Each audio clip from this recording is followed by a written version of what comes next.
Halo guys, Assalamualaikum warahmatullahi wabarakatuh. Oke, jadi pada video kali ini saya akan sedikit mereview film Inception di tahun 2010, yang dimana kalau kita nonton film ini tuh kayak bukan cuman sekedar nonton film aksi keren sih, kayak kita ini bener-bener dibikin mikir kayak tentang mimpi lah, tentang realitasnya gitu, dan ya kayak bener-bener kita ngerasain betapa kuatnya alam bawah sadar kita. Jadi di film ini tuh kita kenal si Dongkop yang diperanin sama Leonardo DiCaprio. Kita panggil Kop aja biar lebih gampang.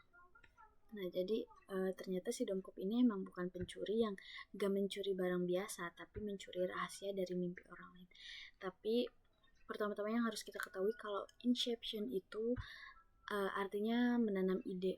Nah, jadi si Cobb ini pencuri yang emang pencuri mimpi yang punya tugas buat nanam ide di dalam pikiran seseorang melalui serangkaian mimpinya gitu.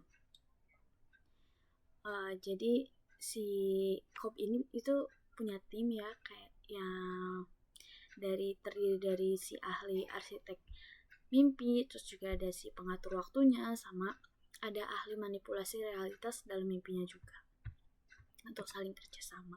Nah, ceritanya nih dimulai dari si Cobb yang ditugasin buat melakukan inception itu sendiri pada si Fisher. Nah, si Fisher ini pewaris perusahaan dengan tujuan menanam ide agar keluarganya itu memutuskan hubungan bisnisnya yang menguntungkan pihak si ngasih tugasnya ini. Kita biasanya lupa namanya siapa.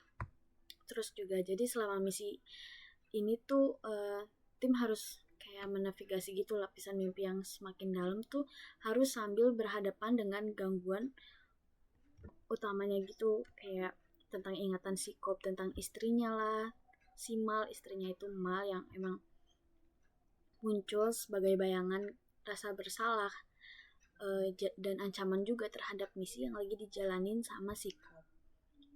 Terus di lapisan mimpinya juga yang paling terdalam banget tuh, ketegangan jadi meningkat karena batas antara mimpi sama kenyataan tuh semakin tipis banget.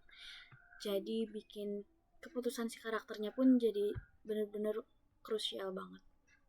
Nah, terus Inception ini kan mengeksplorasi pertanyaan besar ya tentang kenyataan versus mimpi. Terus gimana nih kita ngebedain keduanya ketika realitasnya itu terasa lebih subjektif gitu. Terus juga dibangun lewat persepsi kan.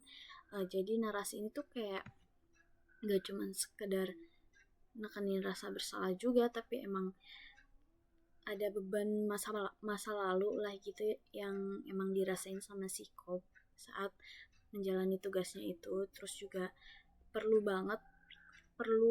untuk melakukan pengorbanan pribadinya itu demi tujuan yang emang ternyata lebih besar. Terus juga di samping alur aksi yang rumit itu kan, film ini itu nggak jadi ngajak kita lewat gimana nih ide kecil bisa tumbuh jadi perubahan yang besar gitu ketika emang bener-bener tertanam dalam pikiran seseorang gitu.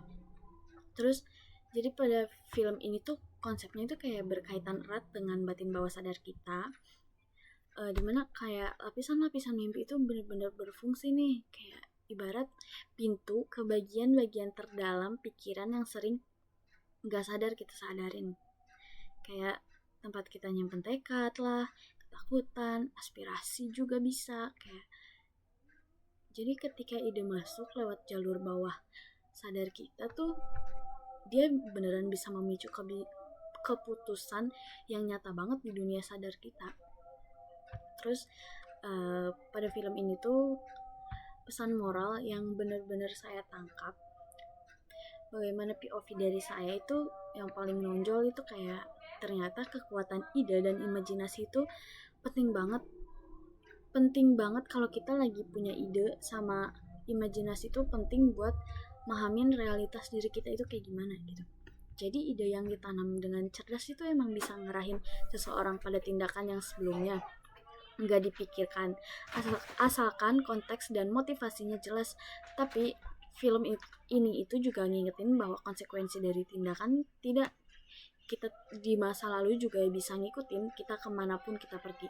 Terutama kalau kita belum berdamai sama masa lalu, ketika karakter-karakter berusaha bertahan di dunia yang mereka pilih, mereka juga belajar bertanggung jawab atas pilihan mereka yang emang dampaknya itu bakalan kena juga terhadap orang lain. Itu aja sih.